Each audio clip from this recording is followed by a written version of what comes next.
One of the most dominant player അന്നും ഇന്നും എൻ്റെ വിശ്വാസം എന്നും ഈ ഇൻഡസ്ട്രി ഉണ്ടാവുന്നത് MRF ആണ്.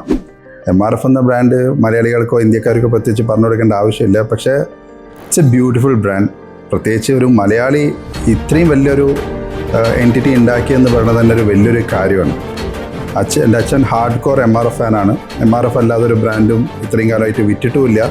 ഇനി വേറെ ബ്രാൻഡ് കേൾക്കാൻ ഇത് ഓൾമോസ്റ്റ് 80s, ഇനി വേറെ ബ്രാൻഡിനെ പറ്റി കേൾക്കാനും വലിയ താല്പര്യം ഉണ്ടാവില്ല. Hard core MRF.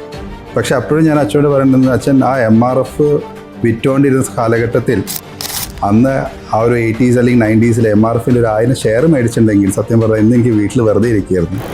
ഈ പണിയൊന്നും എടുക്കാണ്ട് സമാധാനമായിട്ട് ഇരിക്കുകയായിരുന്നു. കാരണം ഓൾമോസ്റ്റ് 1 lakh ഷെയർ വാല്യൂ ഉള്ള ഒരു വെരി മിനിമം കമ്പനീസിലൊരു കമ്പനിയാണ് MRF. അപ്പം it's a family dominated company, but highly aggressive, highly element. എത്ര കോമ്പറ്റീഷൻ വന്നിട്ടുണ്ടെങ്കിലും അതിലൊന്നും പതറാതെ മുന്നോട്ട് പോയ ഒരാൾക്കാരാണ്. And the most important thing I admire about MRF, 100% transparency ഉള്ള കമ്പനിയാണ്. ആ ഒരൊറ്റ കമ്പനിക്കാണ് എൻ്റെ ഒരു വിശ്വാസത്തിൽ ഇന്ന് ഇന്ത്യയിൽ ഞങ്ങളുടെ ഇൻഡസ്ട്രിയിൽ പ്രത്യേകിച്ച് ഒരു ഡിസ്കൗണ്ടും ഇല്ലാത്തൊരു കമ്പനി. നിങ്ങൾക്ക് വേണമെങ്കിൽ എടുക്കാം, നിങ്ങൾക്ക് വേണമെങ്കിൽ വിൽക്കാം, ഒരു കുഴപ്പമില്ല. ഇറ്റ്സ് യുവർ ചോയ്സ്, അല്ലാതെ അവരുടെ ചോയ്സ് അല്ല. അത് ഇന്നത്തെ ഹൈലി കോമ്പറ്റീറ്റീവ് മാർക്കറ്റിൽ